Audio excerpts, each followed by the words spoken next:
Salut à tous les amis, c'est Hakan, j'espère que vous allez bien. On se retrouve dans une nouvelle vidéo, type de vidéo que j'ai pas fait depuis un bon moment encore une fois. Les vidéos seraient d'horreur et vous savez les témoignages venant de Reddit. Donc là on a des témoignages a priori 100% réels. Donc c'est des choses qui pourraient vous arriver à vous, à moi, à n'importe qui. Donc sans plus attendre, on est parti pour se plonger dans ce monde terrifiant de témoignages Reddit de personnes qui ont rencontré des situations que personne ne voudrait vivre.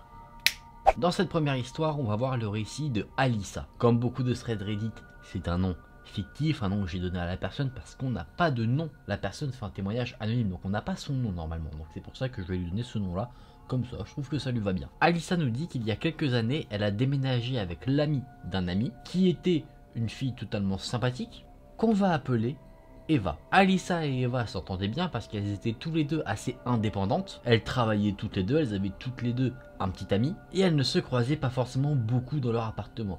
Ils passaient généralement maximum 30 minutes ensemble parce que chacune d'entre elles vaquait à leurs occupations. Il n'y avait pas vraiment de pièces à vivre dans leur logement parce que chacune d'entre elles vivait principalement dans leur chambre. Un dimanche soir, le petit ami d'Alyssa était malade. Du coup, Alyssa naturellement n'est pas allée le voir, elle est restée, chose qu'elle ne faisait pas forcément régulièrement, chez elle, à s'occuper. La lumière de la cuisine était allumée et il y avait des sacs de courses sur le coin d'une table. Alyssa venait de rentrer du coup pour s'assurer s'il y avait quelqu'un ou pas dans la maison. Elle a crié à sa colocataire qu'elle était là, mais elle n'a reçu aucune réponse. Alyssa s'est préparée à manger et est ensuite allée dans sa chambre pour manger devant la télévision. Une heure plus tard, elle a entendu une voiture passer dans la rue. Sachant que sa colocataire, Eva, avait une voiture qui faisait pas mal de bruit, elle se disait que c'était elle qui rentrait. Après avoir fini de manger, Alyssa s'est levée, elle a fait sa vaisselle, et quand elle était dans la cuisine, elle a entendu le bruit d'une porte qui se refermait. Le son venait de la partie où Eva vivait, et ça a littéralement terrifié Alyssa. Pourquoi? Parce qu'au même moment, ou en tout cas quelques secondes après, Eva,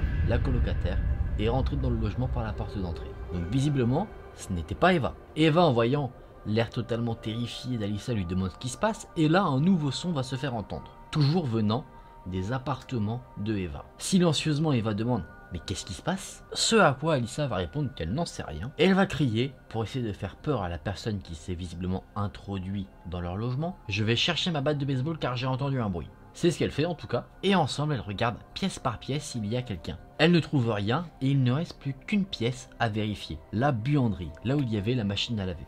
En approchant la porte, les deux filles entendent un bruit.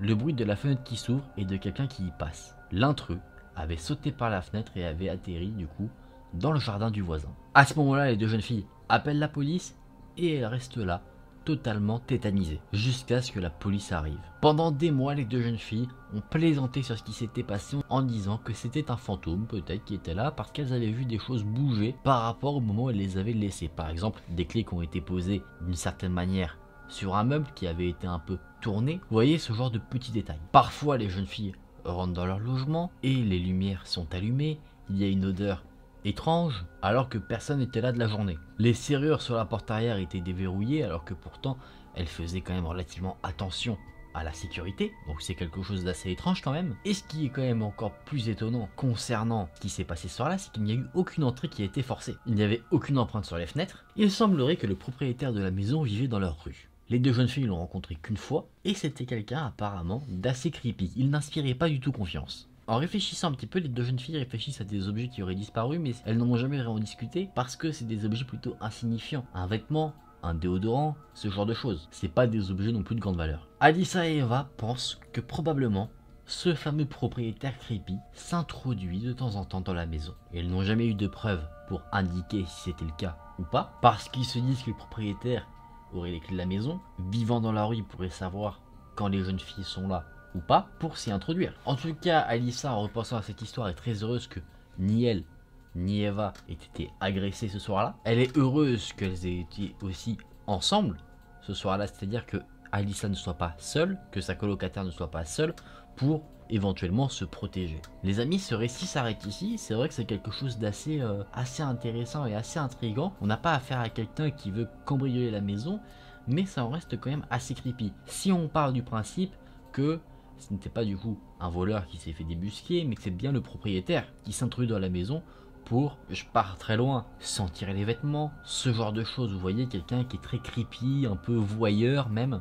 Et bien sûr, ce que vous pourrez me dire, c'est comment se sentir en sécurité après avoir vécu ça. Ce qu'il faut savoir, parce que nos deux amis du témoignage sont quasiment sûrs que c'est le propriétaire, c'est qu'ils ont changé les serrures après la nuit des faits. Mais en fait, en changeant les serrures, sachant que ce n'était pas leur maison à elle, bah le propriétaire recevait également une version de cette nouvelle serrure, donc il pouvait quand même rentrer. Donc changer les serrures en soi ne changeait rien du tout. Et du coup, ces deux colocataires ont finalement déménagé après toute cette histoire au bout d'un certain moment pour se sentir beaucoup plus en sécurité. Comme ça on a un peu le petit mot de l'histoire, ça fait toujours plaisir de voir un petit peu après les faits avec du recul ce qui s'est passé. Les amis, j'en profite de cette un peu entre deux threads pour vous dire que si le contenu vous plaît, n'hésitez pas à liker la vidéo et à vous abonner à la chaîne, et je vous laisse avec la suite. On va voir maintenant le récit de Lindsay. Ça lui est arrivé il y a 4 ans et elle avait 20 ans au moment des faits. Elle témoigne sur ce forum Reddit d'un collègue qui la stalkait. La première fois qu'elle a rencontré cet homme, il collectait de l'argent à l'extérieur d'un magasin pour une association. Étant quelqu'un d'assez sympathique, assez amical,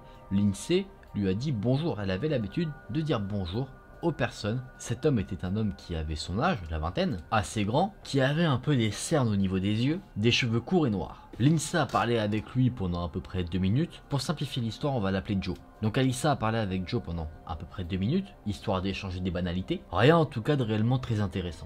Et ensuite elle lui a dit au revoir et elle est rentrée chez elle. Elle l'avait croisé quand elle quittait son travail. En tout cas, ce qui est sûr, c'est que Lindsay ne se doutait pas une seule seconde que cet instant déclencherait une série d'événements qui l'ont clairement perturbée. 4 ou 5 mois ont passé sans qu'elle ne le voie, et un jour elle était dans son magasin, là où elle travaillait, elle était avec une amie, elle parlait tranquillement, et soudainement cette amie est devenue très silencieuse. Et elle regardait au-dessus de l'épaule de Lindsay, derrière elle. Lindsay s'est retournée, et elle a vu Joe, qui se tenait là.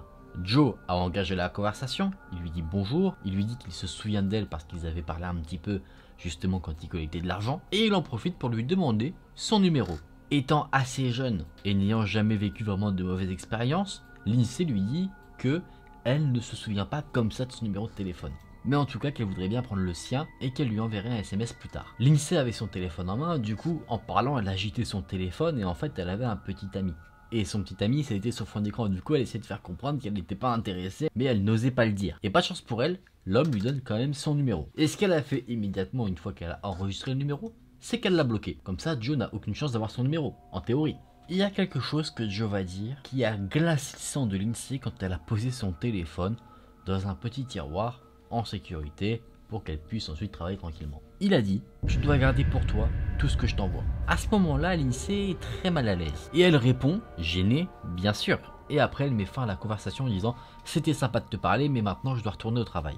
Elle a attrapé le bras de son ami et elle l'a emmené entre les allées des rayons pour faire genre qu'il devait remettre des produits en place, etc. Une discussion va s'en suivre entre les rayons où Lindsay va dire à sa collègue caissière, son amie, mais pourquoi tu m'as pas aidé? Tu m'as pas soutenu, genre tu m'as pas aidé justement à le virer? Et elle va dire qu'elle était tout aussi effrayée qu'elle. Bizarre que 2 mauvais pressentiments comme ça se rejoignent. Lindsay ajoute que ce n'est pas une fille petite, une petite fille fébrile, qu'elle est assez grande, que normalement elle pourrait se défendre physiquement elle-même, mais que là, étrangement, elle était totalement mal à l'aise. Cet homme lui faisait peur. Ce fameux Joe lui semblait un peu dangereux. Lindsay espère que cette interaction avec Joe très creepy soit la dernière, mais pas du tout. Lindsay va commencer à remarquer que Joe rôde autour du magasin où elle travaille. Qu'elle y aille pour faire des petites courses ou qu'elle y aille pour travailler, à chaque fois elle le voit du coin de son regard qui reste près du magasin. Elle l'a même surpris une fois à la suivre jusqu'à ce qu'elle se rende à sa voiture. Gênée vraiment par cette situation, Lindsay décide d'en parler au manager, son manager du magasin où elle travaille. Et le manager a dit, après avoir pris connaissance de toute cette histoire, qu'il allait aller lui parler à Joe pour lui dire d'arrêter de rôder autour du magasin et de ne surtout pas parler à Lindsay. Malheureusement, ça n'a rien changé. Certes, Joe n'allait pas parler à Lindsay, mais il continuait de la suivre et à rôder autour du magasin. Lindsay commence à avoir peur de se rendre à son travail. Sa situation de stress évolue. Mais Lindsay a un caractère assez positif, c'est-à-dire qu'elle ne se laisse pas faire par ce genre de situation. Je m'explique. Elle a peur d'aller au magasin, du coup certaines personnes se diraient je démissionne, c'est fini, j'y vais plus. Elle se dit j'affronte cette peur et j'y vais. C'est pas ça qui va me pourrir la vie. Elle essaye pour ça de rationaliser la chose, ne pas penser au pire tout de suite. Elle se dit que peut-être ce n'est qu'une coïncidence que ce Joe soit toujours dans les parages. Ce qu'il faut savoir, et c'est ça qui va mettre un peu la puce à l'oreille de notre ami Lindsay, c'est qu'il y a plusieurs magasins là où travaille Lindsay. Et du coup, des fois, elle fait du shopping dans les différents magasins. On a des magasins de vêtements, des magasins d'alimentation, des magasins culturels, ce genre de choses. Et elle se rend compte que quand elle va par exemple au magasin de vêtements Joe est dans le coin. Après, elle va dans le magasin culturel. Joe, comme par hasard, se trouve dans le coin aussi. Vraiment, il y a vraiment plus de possible. Il la suit, clairement. Quand elle cherchait à rationaliser les choses, elle se disait que peut-être, lui, il avait des choses à faire dans cette zone un peu commerçante. Et du coup, c'était que des coïncidences. Mais finalement, il ne semble pas. Mais le pire est encore à venir. Ce fameux Joe va réussir à se faire embaucher là où travaille l'INSEE. Comme ça, il pourra la stalker vraiment tous les jours. Néanmoins, il n'avait pas le même emploi du temps, du coup l'INSEE était quand même relativement tranquille sur le fait qu'il ne se croisait pas justement pendant le travail. Donc on va dire, ça aurait pu être pire sur ça, mais elle s'en sort bien, heureusement. Mais du coup, ce qui arrive comme problème, c'est que maintenant, il connaît vraiment les horaires de travail de l'INSEE. Il sait quand elle arrive et quand elle part. Du coup, maintenant, l'INSEE, au fur et à mesure du temps, elle voit que Joe encore plus près d'elle, notamment autour du magasin quand elle travaille. Avant, elle ne le voyait pas forcément tant que ça quand elle travaillait, mais plus quand elle allait faire du shopping. Il y a une journée où c'était clairement pour l'INSEE la journée de trop. Elle allait faire du shopping et encore une fois, elle voyait Joe qui rôdait et qui la suivait, mais sans pour autant interagir avec elle. En ayant totalement marre, parce que l'INSEE, naturellement, quand tu vis ce genre de situation, je pense que tu es fatigué, elle a un peu pété un câble de stress, elle s'est précipitée dans un magasin où elle devait aller, elle a acheté quelques objets, elle a payé, et avant de sortir, elle a regardé si Joe n'était pas aux alentours. Étonnamment, il ne semblait pas y être. Du coup, l'INSEE a profité de ce moment pour foncer vers sa voiture. Encore une fois, il n'était pas là. Et là, l'INSEE se rapproche de sa voiture, elle jette un dernier coup d'œil à la zone commerçante pour voir s'il n'y a pas de Joe, et là, malheureusement, elle le voit. Joe est clairement en train de la rechercher. Il commence à aller vers le parking, mais en tout cas, il n'a pas l'air d'avoir vu l'INSEE à sa voiture. L'INSEE arrive à rentrer dans son véhicule, elle ferme les portes à clé, et là, le temps qu'elle mette le contact et qu'elle pose justement ses sacs de course sur le siège passager, elle se rend compte que Joe l'a vu et qu'il se tient à même pas 2 mètres de sa voiture. L'INSEE sait pertinemment que Joe la suit, et Joe comprend que l'INSEE sait qu'il la suit. Du coup, il essaye d'un peu de masquer ce qu'il fait, parce qu'il y avait des caddies juste à côté de lui. L'INSEE est persuadé qu'en fait, Joe l'a aperçu en entrant dans sa voiture, qu'il a foncé pour l'intercepter, mais qu'elle s'était enfermée mise en sécurité trop tôt pour qu'il n'arrive justement à l'intercepter. L'INSEE est terrifiée, elle quitte le parking de la zone commerçante, elle se rend chez son grand-père et en pleurant et en tremblant, elle lui raconte toute l'histoire, tout ce qui s'est passé vis-à-vis de ce fameux Joe. Et le grand-père décide de prendre les choses en main. Il lui dit, on va résoudre cette affaire maintenant, monte dans ta voiture, je viens avec toi. Ils se rendent au magasin où travaille justement l'INSEE et Joe, et le grand-père parle au manager. Il dit, vous le virez, ou sinon j'implique la police dans cette histoire. Le manager promet qu'il va prendre les choses en main, et l'INSEE et le grand-père quittent le magasin. De ce que l'INSEE sait, Joe n'a pas été viré immédiatement, mais il était mis un peu sous une extrême surveillance. L'INSEE ne l'a plus jamais revu, mais quelque chose d'étrange, si on peut dire ça comme ça, se passa. C'est qu'en fait, elle ne pense pas qu'il ait été viré immédiatement parce que son amie, la fameuse amie qui était avec elle au début de l'histoire quand Joe lui a demandé son numéro de téléphone, dit que elle le voit dans le magasin, autour du magasin. Du coup, l'INSEE est allé au magasin une fois avec elle et là, étonnamment, elles n'ont pas réussi à le trouver. Donc peut-être qu'à ce moment-là, Joe a été viré ou peut-être qu'il a tout simplement changé de cible. Ça, c'est pas impossible. Et que maintenant, sa cible n'est plus l'INSEE, mais la fameuse collègue du début de l'histoire. En tout cas, libre à vous de vous en faire votre propre avis. En tout cas, l'INSEE, elle, vis-à-vis de son histoire, elle n'a plus eu aucun problème avec tout ça, avec ce type d'histoire. Et en tout cas, l'INSEE, avec le recul, se dit qu'elle n'a jamais été aussi terrifiée qu'au moment où elle a eu un échange de regards avec Joe quand elle était dans sa voiture au parking avant que toute cette histoire ne se résolve. Cette histoire s'arrête ici. C'est une histoire, alors, je pense très difficile à vivre pour quelqu'un comme l'INSEE parce que tu te dis te faire stalker par quelqu'un, déjà c'est clairement pas agréable, mais en plus de ça par un collègue et tu sais qu'il te stalk, et en plus vu que c'est un collègue où tu sais que tu vas être amené à le croiser un peu contre ta volonté, ça va être horrible, ça va être une sorte de douleur quotidienne que tu ressens. Mais bon, cette histoire a été résolue. Est-ce que Joe est parti dans une autre ville et qu'il a fait ça avec d'autres personnes, ou est-ce qu'il fait ça avec la collègue? Ça, on n'en sait rien, c'est pas le sujet de l'histoire en soi. Mais bon, ça fait plaisir de savoir que le cas de l'INSEE a été réglé. Bon les amis, on va s'arrêter là pour ces petits threads Reddit. Je vous propose qu'on se remette dans une ambiance beaucoup plus chill pour débriefer tout ça. Des témoignages bien terrifiants, vous ne trouvez pas? Alors, dans un cas comme de l'autre, ce sont des histoires bien sûr qui sont réelles, donc on n'a clairement pas envie de vivre ça. Et moi, ce que je trouve vraiment effrayant avec les threads Reddit, c'est que tu te dis ça peut clairement arriver à tout le monde. Tu vois, on a le premier cas, un intrus, un propriétaire qui a des mauvaises intentions, tout le monde peut en avoir un. Un collègue qui a des mauvaises intentions, pareil, tout le monde peut en avoir. Donc bon, ce que je pourrais vous dire, c'est méfiez-vous, restez attentifs, faites attention à ce que des choses ne bougent pas ou que des choses disparaissent. Il ne faut pas, je trouve, rendre tout ce qui peut arriver un peu banal. Tu vois, tu trouves plus quelque chose, faut t'interroger, tu te dis, tu le cherches, si tu le trouves pas, peut-être qu'il se passe quelque chose chez toi, c'est pas impossible.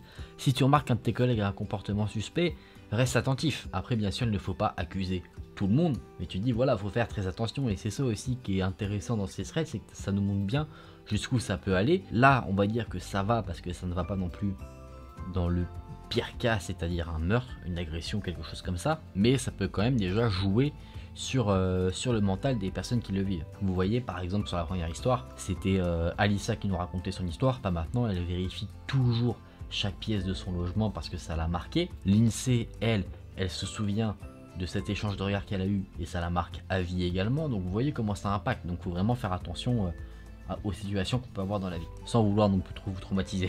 Bon les amis, j'espère que cette vidéo vous a plu, si c'est le cas n'hésitez pas à liker la vidéo et à vous abonner à la chaîne, on se retrouve très vite dans une prochaine vidéo. Salut!